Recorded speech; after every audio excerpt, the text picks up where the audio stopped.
Bonjour, je suis Martin Fourcade, je suis 6 fois champion olympique de biathlon et j'ai été porte-drapeau de l'équipe de France olympique aux Jeux olympiques de Pyeongchang en 2018. Bonjour, je suis Marie-Josée Pérec, je suis triple championne olympique et j'étais porte-drapeau à Atlanta en 1996. Alors moi, c'était le président du CNO qui m'avait appelé en me disant qu'il m'avait choisi, puisqu'en fait à cette époque, c'était pas les athlètes qui votaient. Donc c'était vraiment le président du CNO qui avait choisi. Par contre, il y avait quelque chose qui était quand même assez extraordinaire quand j'ai reçu en fait le drapeau.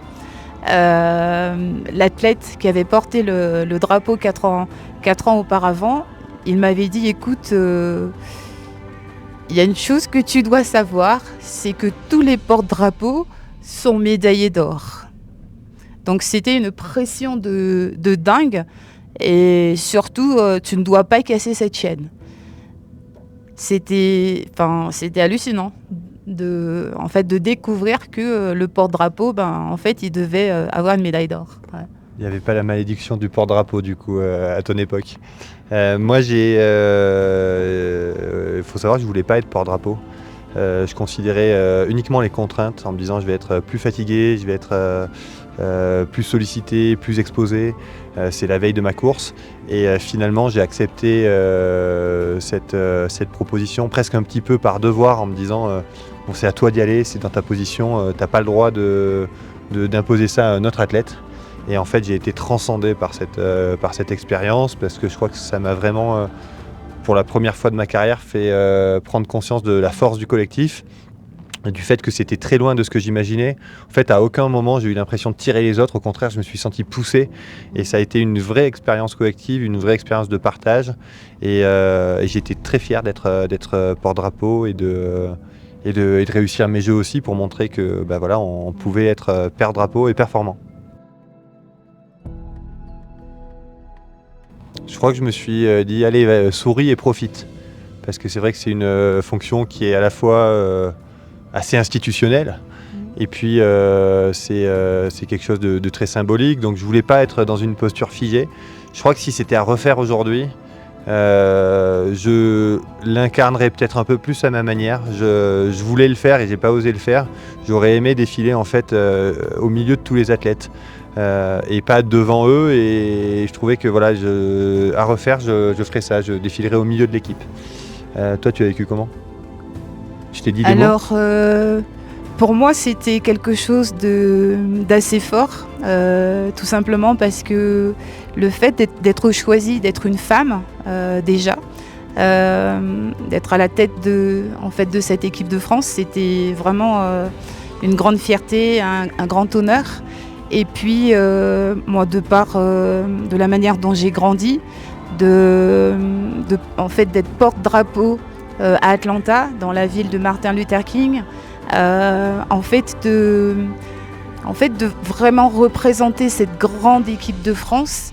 En fait, tout ça pour moi, c'était quelque chose de très très grand, de très symbolique. Moi, j'avais vraiment le sentiment d'être en mission de quelque chose.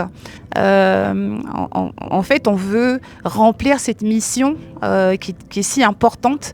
On veut bien la remplir. Donc, tout à l'heure, tu as parlé de la fatigue, de rester concentré sur ce qu'on avait à faire. Malgré ce dont j'étais venue faire, moi j'étais venue pour 2 titres olympiques. En fait, je me devais d'aller voir les autres et de leur demander comment ça va, comment ça se passe, est-ce que vous êtes bien ? Et sincèrement, je pense que lorsqu'on est comme ça, finalement, les autres aussi nous donnent de l'énergie. Parce que ça crée quelque chose entre nous, ça crée une ambiance, en fait on est unis, on se serre les coudes.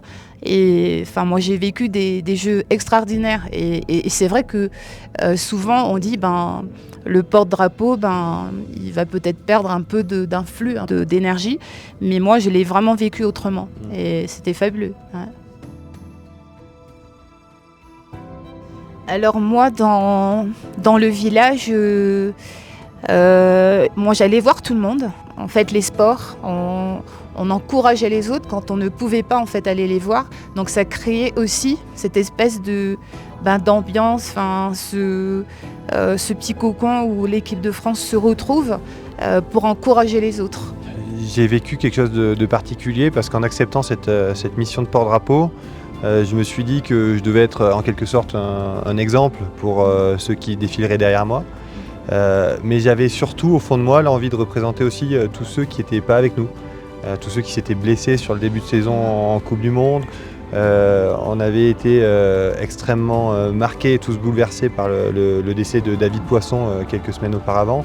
Et donc moi, en tant que porte-drapeau de cette équipe, je voulais bien sûr représenter les athlètes de l'équipe de France olympique, mais je voulais surtout embarquer avec moi, avec nous dans cette aventure, tous ceux qui, pour des raisons diverses et jusqu'à la plus tragique de David, n'étaient pas avec nous alors qu'ils auraient dû l'être.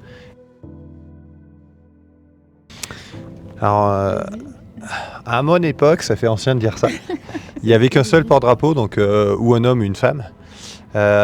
Et aujourd'hui, donc du coup, il y a 2 porte-drapeaux, un homme et une femme. Et moi, j'aurais adoré avoir quelqu'un avec moi pour pouvoir lui faire une crasse juste avant de rentrer dans le stade, genre lui accrocher les lacets ensemble, ou tu vois, lui mettre un truc collant sur le manche. Et donc voilà, s'il vous plaît, faites-nous plaisir, taquinez-vous un petit peu, ça doit rester un moment festif, un moment convivial. Donc il y a un côté très solennel, mais voilà, il faut montrer aussi qu'on est français et qu'on n'aime pas faire les choses tout à fait comme les autres. Moi, je dirais qu'il faut profiter de ce moment parce que, en fait, on le vit qu'une fois dans une vie si on a la chance d'être choisi. Donc, soyez vous-même et faites-nous rêver. Voilà.